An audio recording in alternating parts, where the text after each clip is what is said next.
At 5 o'clock in the evening, 33-year-old Nicole DeRosier leaves the office. I'm a social media manager at a healthcare system. That's her day job. At night, DeRosier works as a fitness instructor.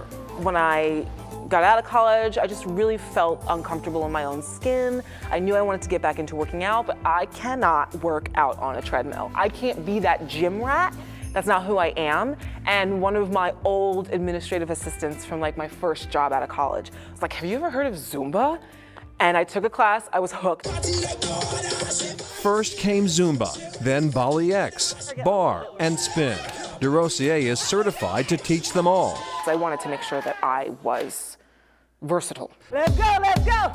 Now she is teaching 5 days a week. And every day, except on the weekend, is a double. You lift, you lower. Originally I did it because I wanted to prove something to myself and I really enjoyed dancing. And then when I realized that I could make money. You guys ready to work out? I'm not living paycheck to paycheck anymore. Now it helps me to be able to save. I have a savings account. I did not have that before. How does that feel? Hardworking and motivated may not be what some think of when they hear the term millennial.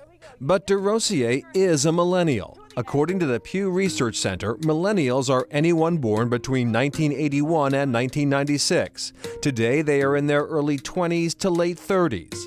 While baby boomers remain the largest generation in the country with 74 million people, millennials are a close second at 71 million.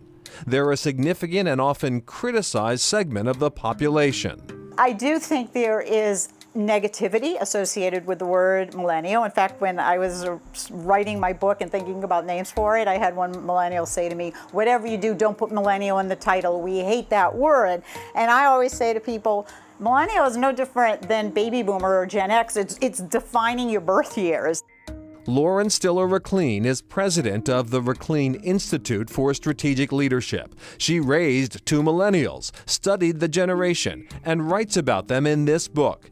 You raised us, now work with us. Are they disloyal? They're not as committed as we are. I think all of these stereotypes are not fair and they're not correct. I don't think they're an entitled generation. I do think they are a very confident generation, which I think can put people off. We were told if we were not raising kids who were confident and had a lot of self-respect, then we were failing as parents. I do think there's a sense that every generation thinks the next one coming up has it easier. Do they have it easier, or is it just they come with different abilities and maybe deficiencies than our generation does or any previous generation does? There is a sense of, I did it this way, and you should too. When people are resistant to the idea of, well, why do I have to do this? Why can't they just become like me? They won't. Because of technology and demand, working 9 to 5 isn't an option for most millennials. They want flexibility and transparency so they can focus on what matters most to them. You know how they say work-life balance? There's no work-life balance. There is always something that gives. I think in life there's always a cycle, and right now the cycle for me is my family and making sure they're settled. And if they're not happy, they're not afraid to make a career move. They do change jobs much more than other generations, but they poured into the workforce at a time of practically economic calamity. And that means they had less opportunity, less full-time opportunities, no benefit.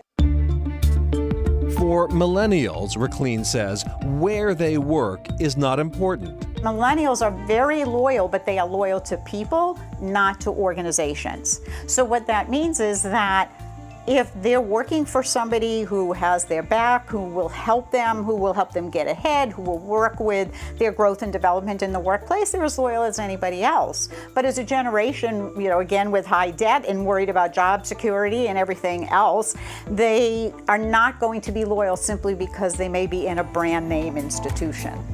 What matters is who they're with and how they spend their time. I want to enjoy myself.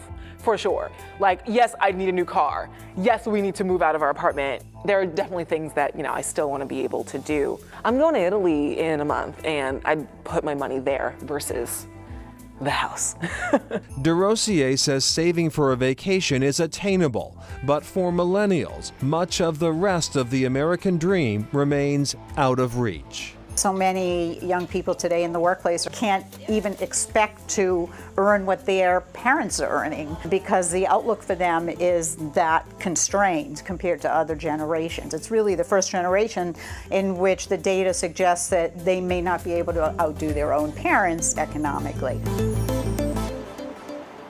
And Rick Lane goes on to say, for millennials, big markers of adulthood, leaving home, getting married, having babies, are really happening in their 30s now. Right. She says that we need to think of the 20s really as a new stage of life, as emerging adulthood. And if we look at it like that, then all of us can help millennials sort of transition to adulthood while they're in their 20s.